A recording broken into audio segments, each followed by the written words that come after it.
Assalamualaikum warahmatullahi wabarakatuh. Bismillahirrahmanirrahim. Alhamdulillah wa syukrulillah. Wala haula wala quwwata illa billah.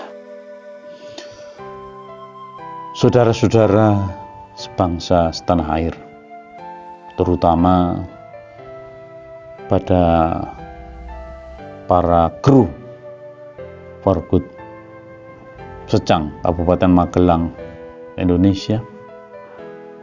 Pada kesempatan yang berbahagia ini, berjumpa dengan saya Hajudin Alwi dan akan mengangkat sebuah tema mengenai dilematika bakti pada orang tua. Berbakti kepada orang tua merupakan terminologi yang terus dipercakapkan, mengikuti siklus melintas antar generasi. Petuah tentang pentingnya serta keutamaan dan pahala bagi anak yang berbakti kepada orang tua marak sekali ditayangkan. Apalagi dalam dunia digital seperti saat ini.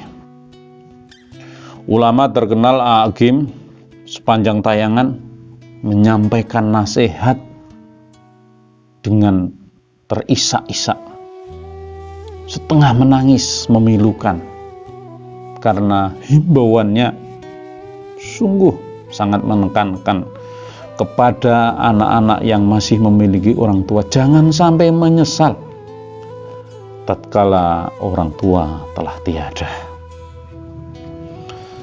Mirisnya, pesan kebaikan tersebut belum tentu sesuai harapan.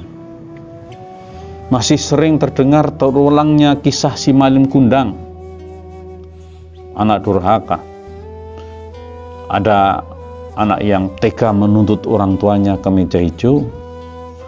Bahkan ada pula yang bersikap bengis mengusir orang tua dari rumahnya usai pembagian waris. Maka fakta-fakta menunjukkan adanya beberapa kategori yang menjadi dilematika anak berbakti kepada orang tua.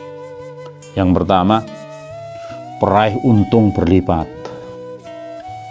Pada kategori ini, baik anak maupun orang tua di dalam kebersamaannya tidak mengalami kendala yang berarti. Orang tua bersyukur memperoleh karunia anak yang sehingga amanah dalam menjaga, dalam membesarkannya, dalam mendidiknya, dan memberikan kasih sayang dengan penuh kesadaran, penuh pengertian, dan penuh perhatian. Di lain pihak, anak merasa beruntung memiliki orang tua sesuai hasrat pikirannya. Anak merasa tercukupi, terlindungi, serta terfasilitasi, walau tidak harus dalam keadaan yang berlebih. Hubungan simbiosis mutualisme ini terjadi karena orang tua menempatkan diri sebagai orang yang bijak, amanah, tidak berbuat semena-mena, dan tidak berbuat sekehendaknya. Dari kombinasi sifat soleh itu melahirkan anak-anak yang soleh dan solehah. Kondisi yang demikian tentu saja melahirkan sikap yang sejuk. Orang tua menjalankan tugas sebagaimana wajarnya. Anak hormat kepada orang tua, dan orang tua sayang pada anaknya.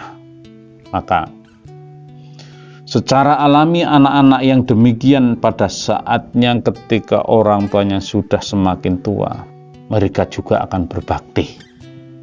Itulah untungnya berlipat.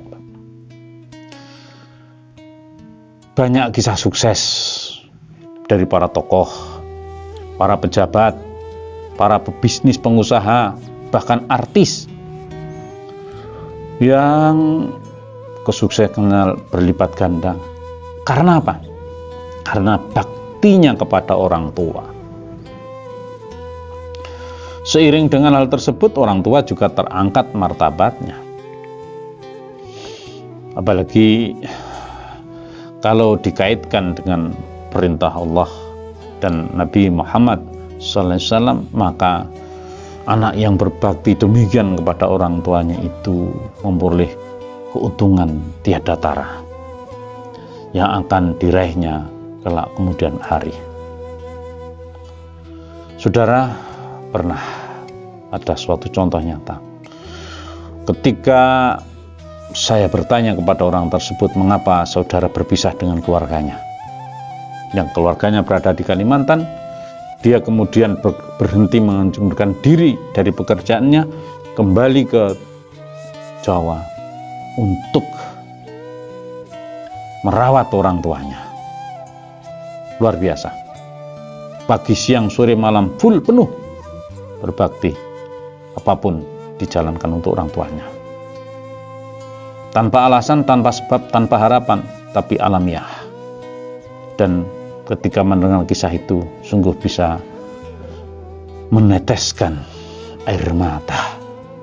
Maka jamaah rahimakumullah, contoh yang demikian membuat Allah ridho, karena ridho Allah itu berdasar dari ridho orang tua. Begitu juga sebaliknya. Golongan yang kedua kita sebut bakti yang tersumbat, karena terdapat fakta ada sumbatan yang membuat mampat hubungan antar anak dengan orang tua. Hal ini bukan tanpa sebab. Biasanya juga terjadi karena salah asuh. Posisi orang tua yang serba di atas menjadi musabab andilnya fenomena anak durhaka loh. Anak memang dikatakan tidak pernah bersalah. Kesalahan anak pasti ada sebabnya. Anak berbuat salah biasanya ada latar belakangnya.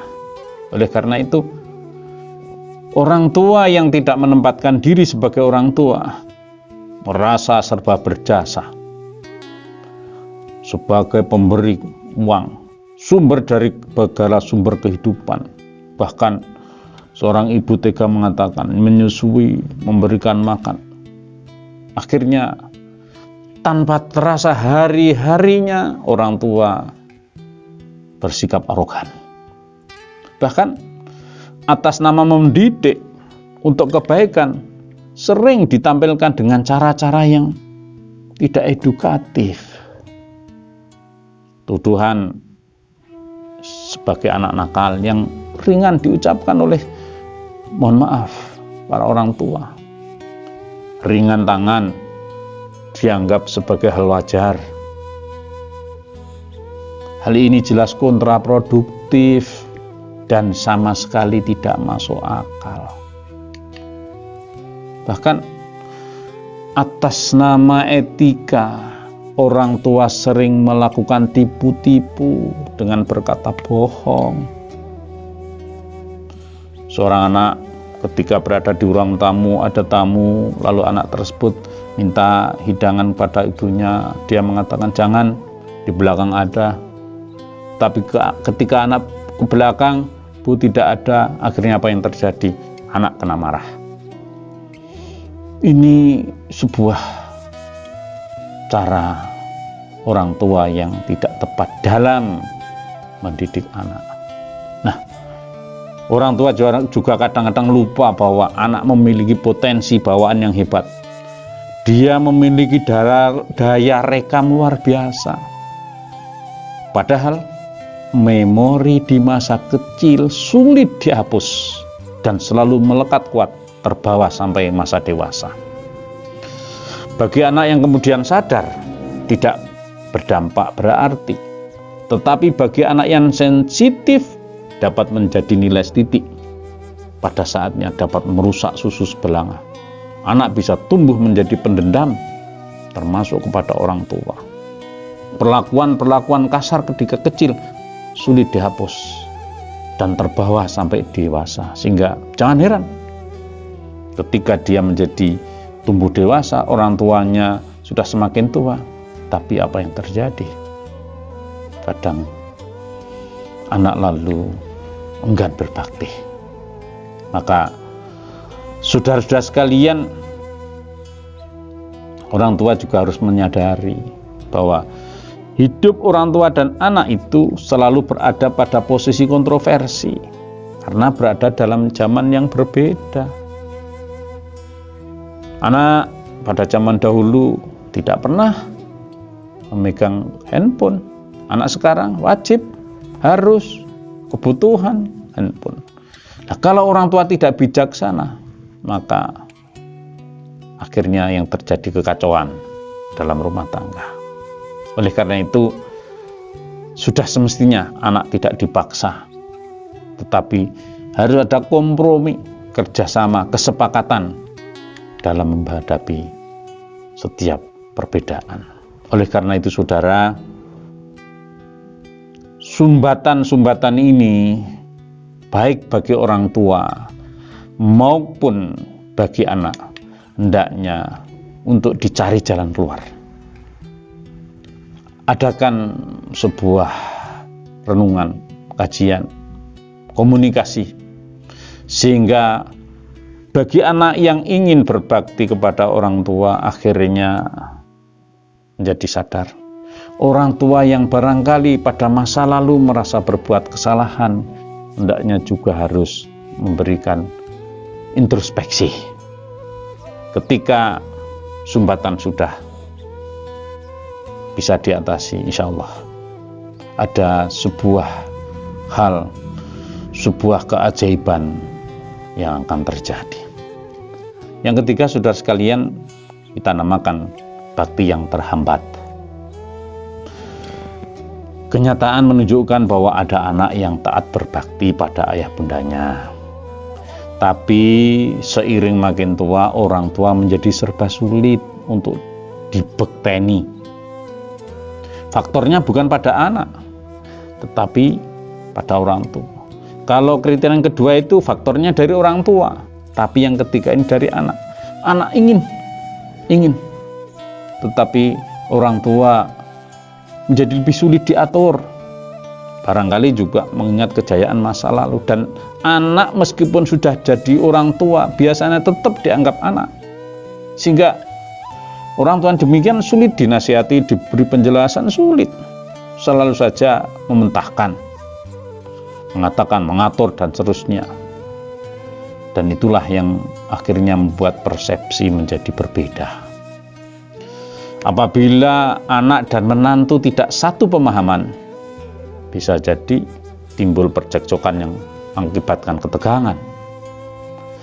Maksud hati dari anak ingin berbakti, tapi karena situasi tidak kondusif, bisa menyebabkan gagal, terhambat.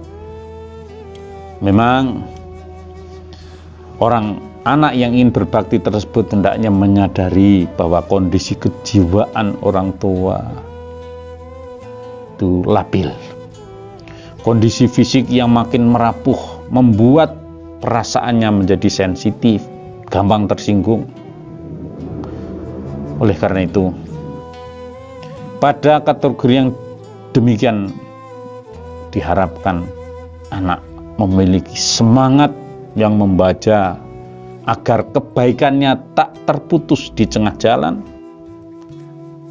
dan tidak lagi mengantar orang tuanya ke panti jompo. Berusahalah, dan kunci yang paling bisa mengatasi hambatan ini adalah sabar bagi anak. Mudah-mudahan orang tuanya juga menjadi terpanggil untuk menyadari. Yang keempat, saudara sekalian, kategori panggilan ibadah. Berbakti kepada orang tua apapun latar belakangnya, apakah dari orang tua dan anak yang harmonis, dari yang terhambat maupun yang tersumbat, sebenarnya adalah dikembalikan bahwa segala persoalan, segala latar belakang itu sebagai sebuah panggilan ibadah. Maka kalau kita sudah menggunakan istilah ibadah, perasaan menjadi bisa disingkirkan, sakit hati menjadi bisa dihilangkan. Sebab ibadah itu sendiri menjanjikan kegembiraan. Ibadah itu sendiri menjanjikan kebahagiaan. Oleh karena itu, meskipun ketika kita berbakti kepada orang tua sering sakit hati, sering merasa tidak diterima, dan sering justru direndahkan dan sebagainya, hilangkan itu dengan memotivasi para anak ini, yakni motivasi ibadah. Dalam surat Al-Luqman ayat 14, Allah Subhanahu wa taala menegaskan, A'udzu billahi minasyaitonir rajim. Bismillahirrahmanirrahim. Wa wassaynal insana biwalidayhi hamalatu ummuhu wahnan 'ala wahnin wa fisaluhu fi 'amain Nishkumillah. Dan Allah memerintahkan kepada manusia untuk berbakti dan menghormati kepada orang tuanya, ibu bapaknya, karena ibunya telah mengandung dalam keadaan lemah dan bertambah lemah dan menyapihnya selama 2 tahun. Bahkan Allah Subhanahu wa taala dalam ayat yang berikutnya menyatakan, meskipun orang tua memaksa untuk berbuat syirik terhadap Allah, Allah tetap memerintahkan agar memperlakukan baik ketika di dunia. Wa in jahadaka ala an tusyrika bima laisa laka bi'in fala tudihuma wa sahibhuma fid dunya ma'rufah. Kalau orang tua mengajak syirik, jangan diikuti, tapi tetap perlakukan baik terhadap dunia.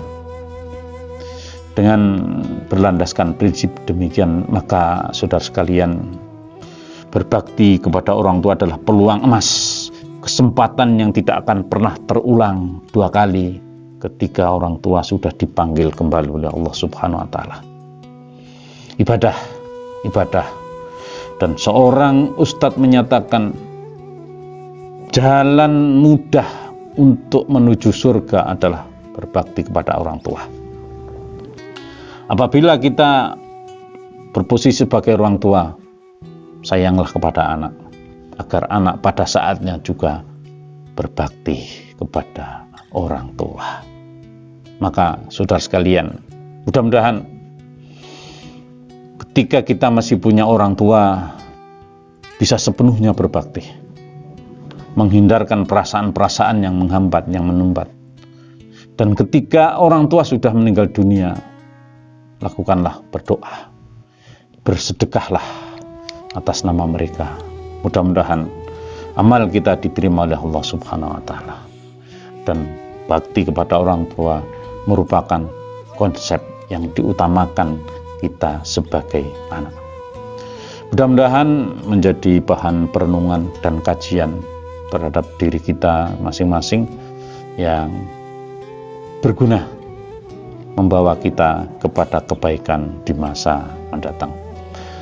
Sampai jumpa kembali dalam suasana yang lebih menggembirakan.